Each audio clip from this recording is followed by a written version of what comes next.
Setelah anaknya menjenguk bapaknya, mungkin mereka ketok-ketok, mungkin nggak dengar, mungkin mereka dobrak pintu. Disitulah udah ketahuan bapak itu apa.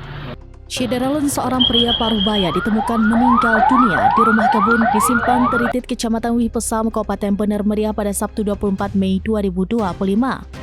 Pria Parubaya tersebut diketahui bernama Azhar Misyah, 51 tahun, warga Aceh Tengah.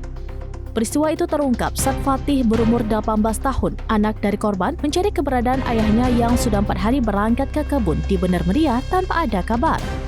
Kami, bapak ini datangnya dari Pejebe.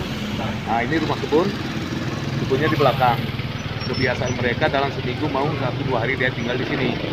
Kebetulan kemarin kata anaknya hari Rabu dia sudah kemari.